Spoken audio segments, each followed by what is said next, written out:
Olá, eu sou Luiz Melo, especialista em recursos hídricos da Agência Nacional de Águas. Apresentamos aqui uma série de vídeos falando sobre a gestão de conflitos pelo uso da água no Brasil.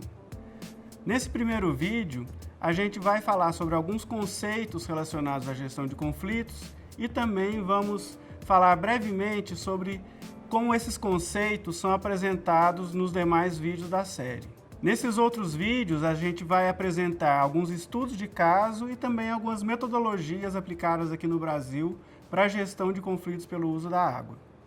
A gente começa definindo o que é conflito. Conflito é uma situação em que existe a interação entre pessoas, grupos, organizações, em que há frustração de necessidades ou interesses por parte dessas pessoas ou grupos. E aí a gente pode ter uma situação em que essa frustração de necessidades ou interesses, ela realmente já aconteceu ou está em vias de acontecer, como também pode ser algo ainda potencial. O conflito realmente se instala quando esse antagonismo se estabelece. As situações de conflito indicam necessidade de mudanças e têm um potencial de aprendizados e transformações para melhor. Quando elas são conduzidas com conhecimentos e habilidades específicas, essas situações podem proporcionar aperfeiçoamento dos atores e das organizações envolvidas nesses processos. O desenvolvimento de conhecimentos e habilidades específicos permite que a gente possa analisar os conflitos, identificando suas causas, suas características e também analisando quais são as partes envolvidas. A gente pode classificar os conflitos de diversas maneiras. Quanto ao tipo, os conflitos podem ser entre grupos, instituições, setores ou países. Quanto às causas, eles podem se originar por falhas ou problemas de choques entre personalidades, podem também se originar por falhas de comunicação ou de acesso à informação e podem também se originar por problemas de estrutura e funcionamento de instituições, organizações ou governo. Quanto à natureza do conflito, ele pode se dar por diferenças de valores e ideologias, objetivos, ou ainda por disputas entre métodos e formas de agir, ou também por disputas geradas por fatos ou acontecimentos prejudiciais a alguma das partes. A partir dessa análise, um processo para atuar num conflito, ele segue algumas etapas básicas. De forma geral, são etapas importantes para a gestão de um conflito. Mobilizar todas as partes interessadas, proporcionar conhecimento e informação sobre o conflito para subsidiar a tomada de decisão por todos os envolvidos e, a partir disso, construir os compromissos e pactuar responsabilidades e executar os compromissos pactuados. Depois disso, é muito importante proporcionar um acompanhamento desses resultados alcançados por todas as partes envolvidas. O uso da água nas diversas atividades humanas pode dar origem a vários tipos de conflito. Por isso, uma parte importante da gestão de recursos hídricos deve estar relacionada a evitar, solucionar ou pelo menos minimizar os conflitos que surgem entre indivíduos, grupos, organizações ou até governos. No Brasil, a Política Nacional de Recursos Hídricos prevê uma gestão participativa e descentralizada. Isso favorece muito a gestão de conflitos pelo uso da água. Entretanto, falta ainda muito para conseguirmos efetivamente implantar esses fundamentos da gestão no Brasil. Por isso, é muito importante conhecermos experiências de sucesso que nos indicam caminhos e soluções para os nossos problemas. A gente começa a ver algumas experiências relacionadas à gestão de conflitos pelo uso da água no Brasil no vídeo 2, em que Rosana Gajuli mostra quais são as condições necessárias para uma efetiva gestão desses conflitos.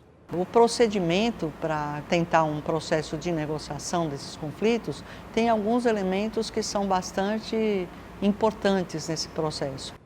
No vídeo 3 dessa série, mostramos como o Comitê de Bacia Hidrográfica do Rio Doce conseguiu mobilizar e garantir a participação de diversos atores na discussão sobre os problemas e conflitos existentes na bacia.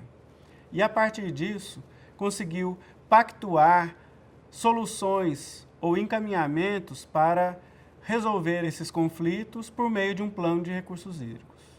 Foram várias audiências públicas com a comunidade, com os setores envolvidos, né, sociedade civil, usuário, poder público.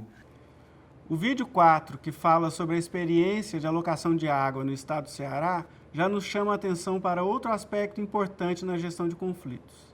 A resolução dos problemas deve se basear em dados objetivos e os atores envolvidos devem ter consciência dos limites de atuação de cada um e também devem se responsabilizar pelas decisões e pactos firmados. Ela serviu de base para que esse processo fosse estendido para outros vales perenizados, para outros açudes, né, que fosse também sendo utilizado para minimizar, para mediar esse processo de alocação de água que existia no estado do Ceará. Os vídeos 5 e 6 mostram a metodologia de alocação de água desenvolvida pela Agência Nacional de Águas e citam alguns casos em que ela foi aplicada. Esses casos mostram a importância da participação de todos os atores envolvidos na resolução de um conflito e também mostram a importância da participação dos órgãos gestores como mediadores nesses processos de conflito e também como executores das ações pactuadas pelas partes. A atuação efetiva dos órgãos gestores na execução do que foi pactuado gera maior comprometimento e confiança das partes de um conflito. Dentro dessa perspectiva é que a Agência Nacional de Águas tem atuado. Nós temos fortalecido a implementação dessas comissões locais, que chamamos de comissões locais de água. O vídeo 7 fala de um conflito internacional pelo uso da água, envolvendo Brasil e Uruguai.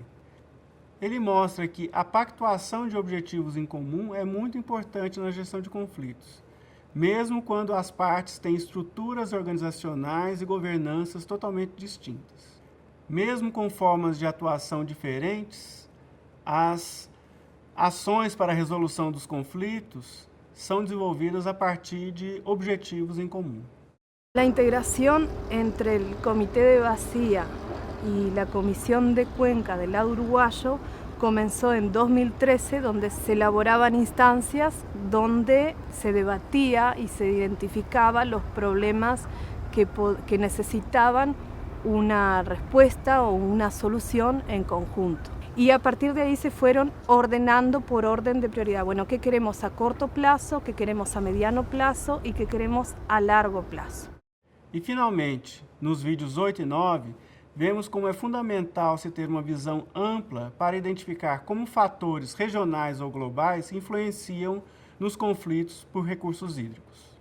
No vídeo 8, falamos como as crises hídricas no Brasil podem se intensificar e se tornar mais frequente devido a mudanças climáticas globais, gerando novas situações de conflito. O Brasil é um país de dimensão continental e um país com muitos recursos naturais. Então, ajudou a criar uma falsa impressão de que o Brasil está imune a alguns eventos impactantes, particularmente os eventos relativos à crise. E, no vídeo 9, apresentamos algumas perspectivas para a gestão de conflitos baseado na experiência que a Ana teve nesses processos nos últimos anos. De uma maneira geral, a gestão de crises elas tem uma série de componentes que estão muito vinculados aos aspectos culturais, à infraestrutura disponível e à intensidade dessa crise em regiões brasileiras. Concluindo, destacamos a importância da capacitação e do acesso à informação para a efetiva resolução de conflitos. Convidamos vocês agora a assistir aos demais 8 vídeos dessa série. Esperamos que as experiências e os casos relatados nesses 8 vídeos contribuam para o fortalecimento da gestão dos recursos hídricos no nosso país. Se você quiser saber mais sobre a gestão de recursos hídricos no Brasil e também sobre a atuação da Agência Nacional de Águas, acesse o nosso site www.ana.gov.br.